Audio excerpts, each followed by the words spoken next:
Bismillahirrahmanirrahim. Assalamualaikum warahmatullahi wabarakatuh. Selamat pagi, salam sejahtera bagi kita semuanya. Shalom, Om Swastiastu, Namo Buddhaya, salam kebajikan.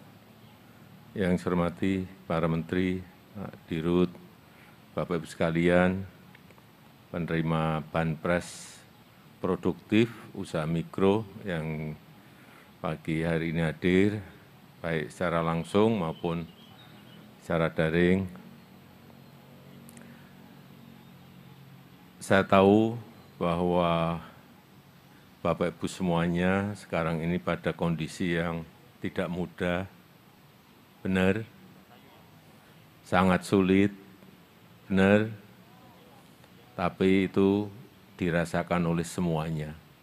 Tidak hanya Bapak Ibu sekalian, usaha mikro, tidak yang hanya usaha kecil, tidak hanya yang usaha sedang, menengah, juga usaha besar. Semuanya pada kondisi yang sangat tidak mudah, sangat sulit.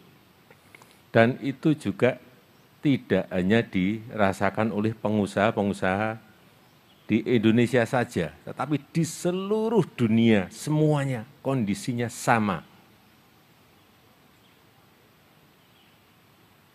Dulu di Januari, Februari, Maret, April, Mei, kondisi dari COVID-nya, coronanya sudah mulai turun. Ekonomi, kalau corona turun, ekonomi pasti naik. Sudah kelihatan itu sebetulnya. Tetapi tanpa terprediksi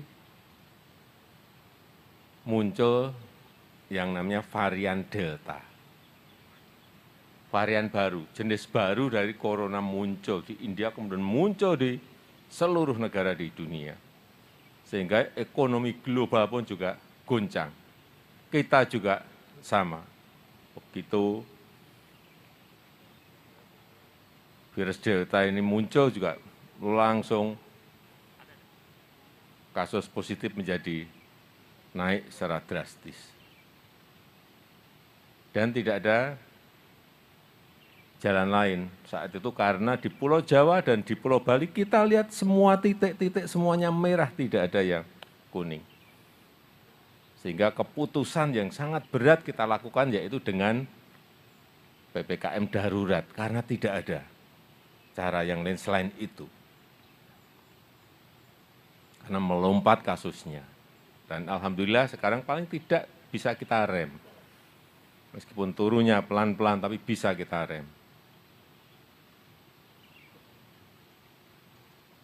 Saya tadi pagi juga sudah ngecek di Wisma Atlet, misalnya yang dulu sudah hampir 90%, pagi tadi saya cek angka keterisian dari tempat tidur di angka 38%.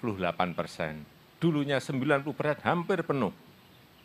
Ini juga patut kita syukuri dan saya melihat angka-angka tadi di wilayah-wilayah di Pulau Jawa sudah mulai melandai turun pelan-pelan. Tetapi yang di luar Jawa gantian.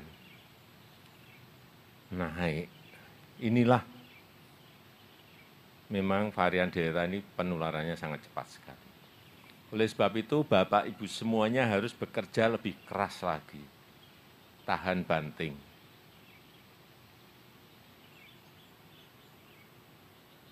Keadaan ini saya ngomong apa adanya, bukan menakut-nakuti, tapi kasus virus corona ini akan selesai kapan? WHO pun juga belum bisa memprediksi. Sehingga sekali lagi kita ini selalu yang kita jalankan adalah sisi kesehatannya bisa kita tangani, tapi sisi ekonominya juga pelan-pelan harus dijalankan. Nggak bisa kita tutup seperti negara lain lockdown. Lockdown itu artinya tutup total. Kemarin yang namanya PPKM darurat itu kan namanya semi lockdown, itu masih semi saja. Saya masuk ke kampung, saya masuk ke daerah, semuanya menjerit minta untuk dibuka. Saya kira Bapak Ibu juga sama, mengalami hal yang sama kan. Nah kalau lockdown kita bisa bayangkan, dan itu belum juga bisa menjamin dengan lockdown itu permasalahan menjadi selesai. Oleh sebab itu sekali lagi Bapak Ibu semuanya harus bekerja lebih keras lagi dalam situasi seperti ini, bertahan dengan dengan sekuat tenaga, meskipun mungkin omsetnya turun sampai 75%, turun sampai separuh, ya tetap harus kita jalani karena ini kita masih berproses menuju pada vaksinasi 70%. Yang kita harapkan nanti akhir tahun ini bisa kita selesaikan, insya Allah. Kalau sudah 70% itu paling tidak daya tular dari virus ini menjadi agak terhambat. Kalau sudah tercapai yang namanya kekebalan komunal atau herd immunity. Saya rasa itu yang bisa saya sampaikan pada kesempatan yang baik ini. Selamat bekerja keras dan kita semuanya berharap agar pandemi ini segera selesai. Jangan lupa terus memakai masker, habis kegiatan cuci tangan, jangan berkerumun, menjaga jarak. Ini penting sekali dalam rangka mencegah penularan lebih meningkat lagi. Saya rasa itu yang bisa saya sampaikan. Terima kasih. Assalamualaikum warahmatullahi wabarakatuh. Ini jadi tadi belum saya sampaikan, tahun 2021 yang akan dibagikan untuk banpres produktif ini adalah 15,3 triliun rupiah yang dibagikan kepada 12,8 juta pelaku usaha mikro dan kecil. Jadi bukan hanya Bapak Ibu semuanya, enggak. Ada 12,8 juta pelaku usaha mikro dan kecil yang ada di seluruh tanah air dan mulai dibagikan pada hari ini. Kita berharap ini bisa membantu mendorong ekonomi kita semuanya. Saya rasa itu.